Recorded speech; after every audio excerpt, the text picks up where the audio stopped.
NileFM. This is Cairo's number one. Now.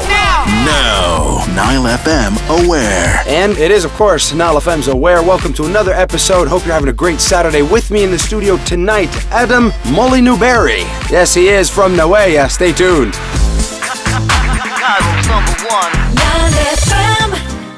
That's right. Welcome to the show. Hope you're having a great Saturday evening and hope you had a great weekend as well. Now, it's about to get a whole lot better, especially for you people that like salads. And here's why, because from Nawaya, an organization that's doing amazing work, and we'll get to know them through one of the representatives right here with me in the studio tonight on NileFM's Aware, Adham Molly-Newberry. First of all, I have to ask you about the name.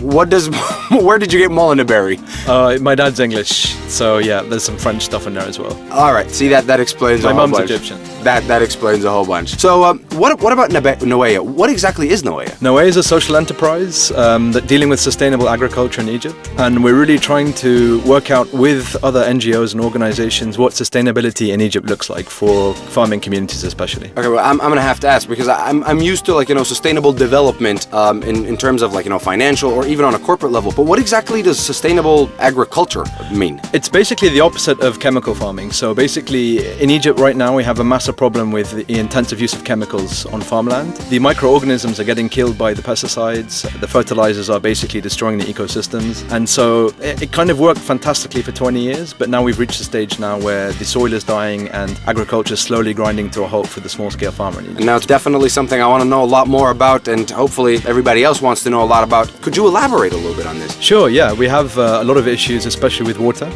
Unfortunately, and it's not something I like talking about, but a lot of the vegetables and fruits we eat are grown from sewage, raw sewage.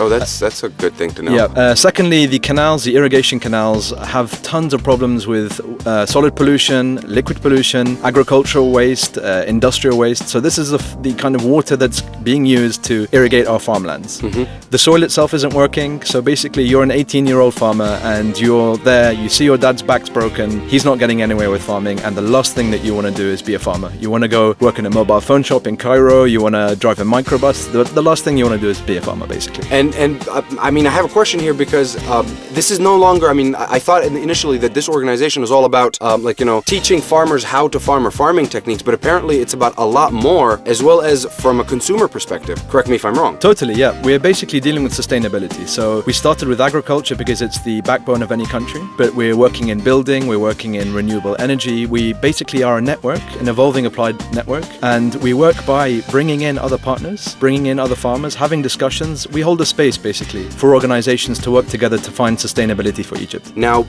how's that going on for you? I mean, did you have these communities in place? Are they still working? Do you face any challenges? What's going on? Well, in terms of the NGO community and bringing in research and knowledge, there's so many people in Egypt doing so many things, especially since the revolution. So what's really helped us is just kind of leveraging these networks to try and bring all of this attention to this area specifically, which is Abu Sir in Egypt, which we believe is like a microcosm of Egypt as a bigger picture. So the idea is we bring in all of these people, we do all of these cool things, we work with the community, but really our biggest thing is community integration. We're really trying to empower the community to solve the problems itself, and all we're doing with all these other partners is just bringing in expertise when it's needed. Are there any particular challenges that are facing you that you find more difficult than others? Yeah, there's some challenges, for example, water not coming to the fields. This is really a big challenge, but there are other challenges like community cohesion. So I've actually been in Abu Sir when a sewage truck has been dumping sewage in a canal with kids playing in it, and no one in the community did anything to stop the truck.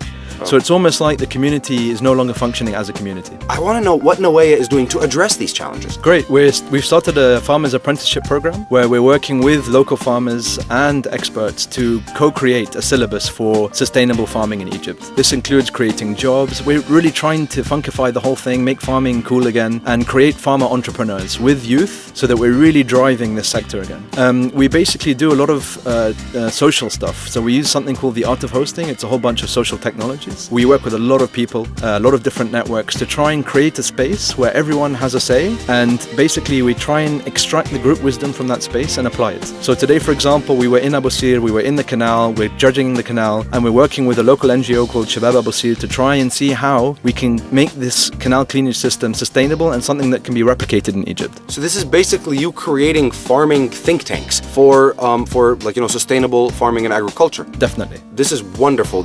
I'm very, very impressed, and this is something that's very, very admirable. I guess the only thing that I have to ask you right now is, how do people get on board? How do people get involved? Great, we have a whole bunch of workshops. We're actually building an eco-village. We're building it through workshops. Anyone can attend our workshops. By attending a workshop and by paying to attend the workshops, just a donation, that goes to cover a farmer attending for free. So basically it's almost like a CSR program. It really keeps things moving. And we have workshops from green building to gardening to planting to agriculture to water systems to aquaculture. There's a whole bunch of stuff happening this year that you should get involved in. This is truly amazing. I applaud you for this amazing initiative. Thank you very much. And it's been wonderful having you on the show. As stated though, of course you mentioned earlier that you have a massive Facebook group, a Twitter account as well. Of course there's always the email that you can reach Nawaya through. All you have to do is just get in touch with aware@nileradioproductions.net. That is, again, aware@nileradioproductions.net, and I will put you in touch with Nawaya or any other NGO or initiative that we've had here on the show. And of course, as I always mention, if you are one of these individuals that are involved with an NGO or a social development program, you're doing positive impact in Egypt, you're trying to give back to the community, I would like to speak to you. I'd love to have you on the show. Email me. We'll definitely help put the spotlight on your initiative as long as we're giving back to our community. Adham, it's been an epic pleasure having you on the show. Thank you very much for coming in, man. Thanks for having us, man. Thank you, and best of luck on your upcoming endeavors. All right, thank cheers. you. And that's it for NileFM's Aware this Saturday. Catch me next Saturday talking to yet another group of individuals doing some positive work in Egypt. I'll catch you Saturday. Have a great evening, everyone.